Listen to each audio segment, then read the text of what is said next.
الحمد للہ رب العالمین والصلاة والسلام علی الانبیاء والمرسلین اعوذ باللہ من الشیطان الرجیم بسم اللہ الرحمن الرحیم رب اشرح لی صدری ویسر لی امری واحلل عقدۃ من لسانی یفقہوا قولی واجعل لی وزیرا من اہلی۔ محترم سامعین، السلام علیکم ورحمۃ اللہ وبرکاتہ۔ الحمدللہ، قرآن پاک کا مطالعہ ہمارا جاری ہے۔ سورہ آل عمران کی آیت نمبر 14 تک ہم پڑھ چکے ہیں۔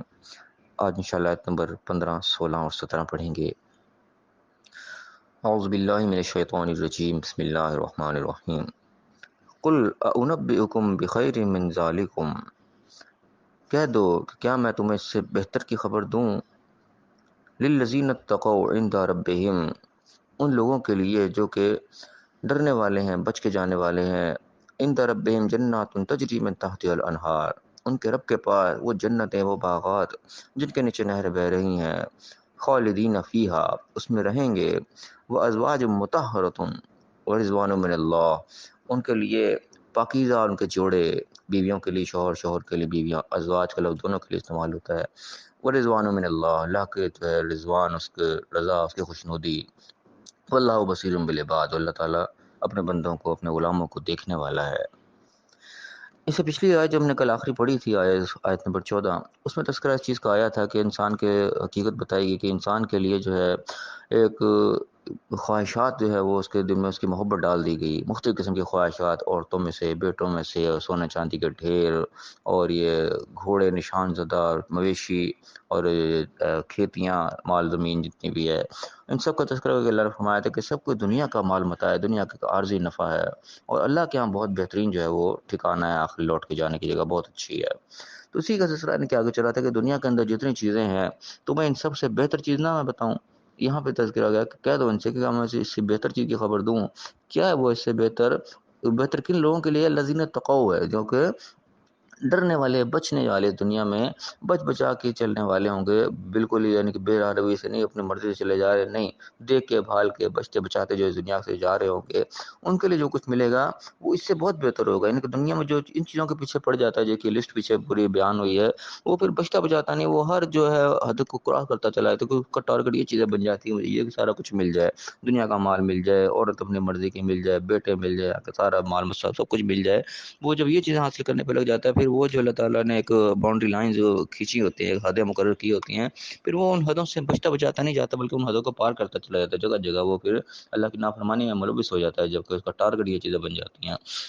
تو اللہ نے یہاں پہ اس کے برعکس دوسری چیز بتائی کہ اس سے بہتر چیز میں بتا رہا ہوں کہ اگر تم بچتے بچاتے چلو گے، دنیا میں اللہ کی بنائی ہوئی حدیں ان کو کراس نہیں کرو گے، تو تمہارے رب کے پاس جو ملے گا وہ اس سے کہیں بہتر چیز ہوگی۔ وہ جنتیں، وہ باغات، وہ اس دنیا کے انعام و اکرام ہوں گے، ایسے باغات جو کہ نیچے نہریں بہ رہی ہیں، اس میں ہمیشہ کی زندگی ہوگی۔ سب سے بڑی یہ چیز ہے کہ دنیا کی زندگی ہمیشہ کی زندگی نہیں ہے، جتنا بھی ہم مال دولت اکٹھا کر لیں، جتنی بھی اپنی مرضی کی ساری خواہشات پوری کر لیں، لیکن آخری یہ چیزیں عارضی ہیں، متاع الحیات دنیا۔ اللہ نے کہا کہ عارضی اس فائدہ ہے دنیا کا، اس کو ہم نے چھوڑ کے چلے جانا ہے۔ سب سے بڑا نقص جو دنیا میں یہی ہے کہ یہاں پہ ہمیشگی نہیں ہے، ہم نے چلے جانا ہے آخر کار، جتنا بھی ہم اکٹھا کر لیں وہ ہمارے یہاں کچھ بھی نہیں ہے، ہم نے چھوڑ کے آگے نکل جانا ہے۔ تو آخرت کی سب سے بڑی جو یعنی کہ انسان کی سب سے بڑا تحفہ جو ہے، وہاں کی ہمیشگی کی جو وہاں پہ نعمتیں مل گئیں، وہ ہمیشہ ہمیشہ کے سمجھے مل کے ہم سے چھینیں گی نہیں، نہ ہم وہاں چھوڑ کے جائیں گے، نہ وہ نعمتیں ہمیں چھوڑ کے جائیں گی۔ سب سے بڑی چیز یہ اللہ نے بتا دی کہ اس سے بہتر ہے وہ چیز۔ اس کے بعد فرمایا کہ پاکیزہ تمہیں بیویاں ملیں گے، جوڑے ملیں گے، جو کہ کسی قسم کا دھوکہ دہی وہاں پہ نہیں ہوگی۔ یہاں پہ انسان عورت بھی حاصل کرتا ہے، سارے کچھ کر لیتا ہے، کہ پھر دھوکہ ہو جاتا ہے، کچھ کا کچھ ہو جاتا ہے، انسان دیکھ کچھ رہا ہوتا ہے، پیچھے سے معاملہ کچھ اور نکل آتا ہے۔ نہیں، وہاں پہ ازواج مطہرات اللہ تعالیٰ ایسے جوڑ دے گا جو بالکل پاکیزہ، صاف ستھرے ہوں گے۔ اور سب سے بڑھ کے چیز کیا ملے گی؟ رضوان من اللہ، اللہ کی رضا مندی، اللہ کی خوشنودی مل جائے گی۔ جب اللہ ہی راضی ہو گیا تو پھر سب کچھ ہی مل گیا، جو ہم اللہ سے مانگیں گے وہ ہمیں مل جائے گا۔ یعنی کہ ہر خواہش وہاں پہ ایسے زبان سے لفظ ادا ہوتے کے ساتھ ہی وہ پوری ہو جائے گی، ہم بات کو منہ سے نکالیں گے وہ چیز ہمارے سامنے ہوگی۔ اس سے بڑھ کر کیا چیز ہوگی؟ دنیا میں جتنا بھی اکٹھا کرے کہ انسانی خواہشیں ختم نہیں ہوتی، انسان اور سے اور بڑھتے بڑھتے، یہ ہو گیا تو یہ بھی ہو جائے، یہ ہو گیا تو یہ بھی ہو جائے، اور ہر خواہش انسان کی پوری نہیں ہو پاتی، چاہے جتنا مرضی انسان دنیا میں اکٹھا کر لے۔ بڑے بڑے جاگیردار، بڑے بڑے لوگ بھی دیکھ لو، ان کی بھی ہوس ختم نہیں ہوتی، اور سے اور کی طرف جا رہے تھے کہ یہ بھی مل جائے، یہ بھی مل جائے، اور ہر چیز نہیں پوری ہوتی کہ انسان دنیا چلا جاتا ہے، جو کچھ اکٹھا کیا ہوتا ہے وہ بھی سارا کچھ چھوٹ جاتا ہے۔ لیکن وہاں پہ جو کچھ مل گیا تو وہ بھی نہیں چھوٹے گا، اور اس کے بعد اللہ کی رضا جب حاصل ہوگی پھر جو مانگو گے وہ مل جائے گا۔ یہ چیز دنیا میں حاصل ہو ہی نہیں سکتی، چاہے ہم جو بھی کر لیں، جو مانگے ہمیں وہ مل جائے، ایسا نہیں ہوتا دنیا کے اندر۔ تو وہاں پہ یہ چیز بھی ہمیں مل جائے گی۔ تو اللہ نے کہا کہ اس سے بہتر چیزیں تو میں بتا رہا ہوں کہ دنیا کی عارضی چھوٹی سی زندگی کو بچتے بچاتے نکل جاؤ، جو اللہ نے ایک حد مقرر کی، اس حدوں کو جو ہے اندر اندر رہتے ہوئے نکل جاؤ، تو آگے جو کچھ ملنے لگا ہے وہ اس دنیا سے کہیں بہتر ہوگا، اس کے ساتھ مقابلہ ہی کوئی نہیں ہے۔ پھر میں کہ واللہ بصیر بالعباد، اللہ تعالیٰ اپنے بندوں کو دیکھنے والا ہے، ہر چیز واچ کر رہا ہے، وہ تم کیا کر رہے ہو کیا نہیں کر رہے ہو، یہ چیز تمہاری دیکھی جا رہی ہے۔ فرمایا کون لوگ ہیں جو اس قسم کے جن کو انعامات ملیں گے؟ الذین یقولون، جو یہ کہتے ہیں کہ ربنا اننا آمنا، کیا ہمارے رب ہم تو ایمان لے، ہم نے بات مان لی، ٹھیک ہے جو تو کہے گا ہم ویسا ہی کریں گے۔ ایمان کا مطلب اصل میں یہ ہوتا ہے، خالی یہ نہیں کہ اللہ کو رب مان لے تو ایمان ہو گیا، نہیں، آمنا مطلب کہ ہم نے بات کو مان لیا، جو تو نے کہنا ہم نے ویسے ہی چلنا ہے۔ فاغفر لنا ذنوبنا، تو ہمارے گناہ جو ہے ان کو معاف کر دے، ہماری جو غلطیاں کوتاہیاں ہو رہی ہیں ان پہ تو پردہ ڈال دے، ہمیں نہ پکڑنا اس کے، وقنا عذاب النار، اور ہمیں آگ کے عذاب سے بچا لینا۔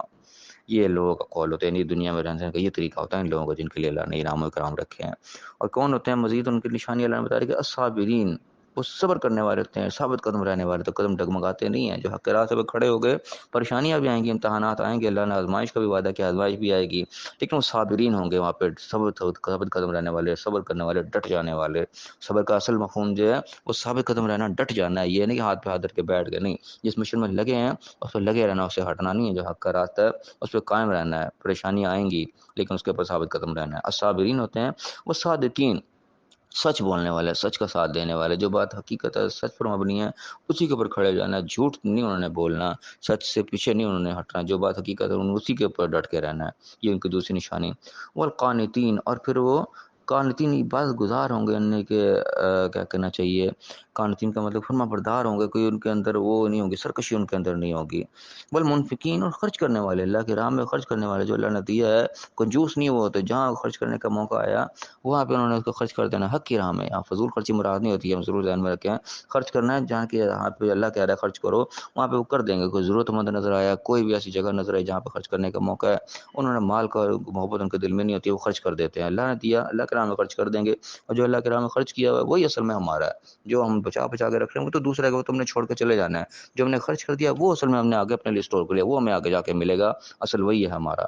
پھر میں کہ وہ مستغفرین، اور بخشش مانگنے والے، اپنے پردے پوشی مانگنے والے، مستغفرین بالاسحار، صبح کے ٹائم، بالکل سحری کے وقت، یعنی کہ جب لوگ سوئے پڑے ہوتے ہیں اس وقت وہ اللہ سے اس کے معافی مانگ رہے ہوتے ہیں، گڑ گڑا رہے ہوتے ہیں اللہ کے سامنے، اپنے گناہوں کا اعتراف کر رہے ہوتے ہیں، اور سے معافی طلب کر رہے ہوتے ہیں۔ یہ ہیں نشانیاں ان لوگوں کی جن کے لیے اللہ تعالیٰ نے انعام و کرام کے وعدے کیے اگلے جہان میں۔ تو یہ تمام چیزیں انسانوں کی کرنے کے لیے ہیں، یہ کوئی آسمان سے فرشتے کو جنات ہیں، یہ کام نہیں کرنے آن کے، ہم خود اپنی زندگی کو بہتر بنانا چاہتے ہیں، اپنی آخرت بہتر بنانا چاہتے ہیں، تو یہ اوصاف ہمیں اپنے اندر پیدا کرنے ہوں گے۔ اللہ نے نشانیاں بتا دی سامنے کر کے، بعد کہ یہ تمہارا ٹارگٹ ہے، اس کو تم نے اچیو کرنا ہے، اور یہ ایک ایسا ناممکن ٹارگٹ نہیں ہے جو کہ ہو نہ سکے، کیے ہیں لوگوں نے، انسانوں نے کیے، اللہ کے نبی بھی سب سے بڑا سیمپل یہ ہوتے ہیں، اور سب سے بڑے وہی علامت بن کے دکھاتے ہیں کہ اپنی زندگی اس طرح گزار کے دکھاتے ہیں، اور کامیابی اللہ ان کو دیتا ہے۔ تو یہ کام ہمارا ہے کہ ان ٹارگٹ کو ہم حاصل کریں، یہ ہے اصل میں کرنے والی چیز۔ ہم دنیا کے پیچھے لگے رہتے ہیں، دنیا کو ہم جانتے ہیں کہ عارضی ہم نے چھوڑ کے چلے جانا ہے، اصل چیز آخرت ہے، اس کی تیاری ہم نے یہاں کرنی ہے۔ کیسے کرنی ہے وہ اللہ تعالیٰ نے طریقہ بتا دے گا، یہ اپنے اندر اوصاف پیدا کر لو،